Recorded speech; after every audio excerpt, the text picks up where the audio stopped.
Nakabili nga pala ako ng longganisa doon sa bata. Grabe, sobrang sarap at sobrang malasa. Wala kasing nagtitinda ng ganito dito sa accommodation namin. Hi guys, for today's video, tara samahan niyo ako at mag-aasikaso na naman tayo ng ating kakainin. Bali longganisa na nga lang din pala yung lulutuin ko. Dalawang klaseng flavor nga din pala yung binili ko. Meron chicken garlic at saka yung beef. Pero eto muna yung lulutuin ko, itong chicken garlic. Akala ko nga wala nagtitinda ng ganito dito sa bansang Saudi Arabia. Yun pala ay meron din at matatagpuan lang sa bata supermarket. Kompleto na din kasi lahat doon ng mga pagkaing Pinoy. Kaya naman kung naghahanap ka ng mga Pinoy products, pumunta ka lang doon at lahat ng mga hinahanap mo ay meron. Tapos kapag medyo bored na bored ka na rin sa bahay nyo, mag-ikot-ikot ka na rin doon at parang pakiramdam mo na sa Maynila ka lang. At syempre marami ka din makikita doon ng mga kababayan natin dahil yung iba nga ay tamang pangtanggal ng stress lang at saka window shopping. Syempre namimili din ng mga pang groceries. I-check ko nga rin pala muna itong niluluto ko. Bali pinakuluan ko nga din pala muna ito sa tubig. Ganito rin po ba kayo magluto ng longganisa? At nung babalik rin ko nga ay bigla pang dumulas. Ay nako po, muntik na talaga yung mapursilana kong balat.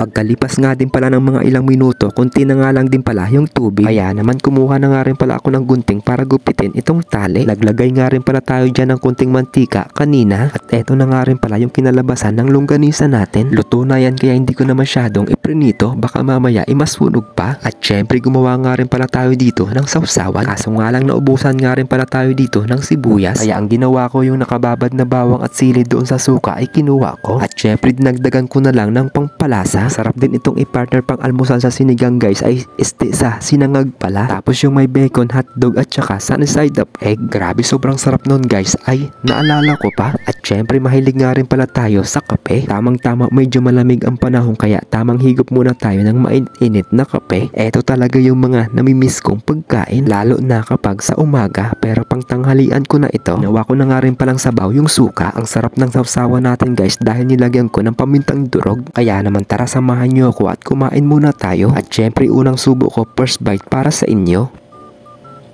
Okay, first bite na. Parang masarap magkamay. Kakamay na lang. Grabe sobrang sarap guys. Tapos isaw-saw ko pa nga ito sa suka.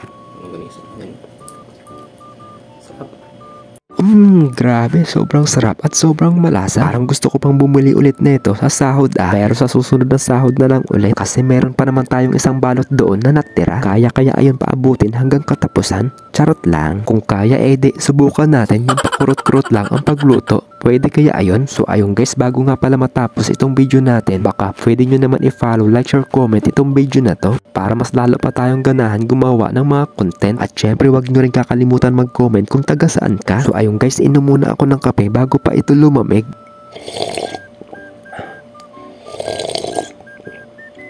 Thank you for watching. Bye bye!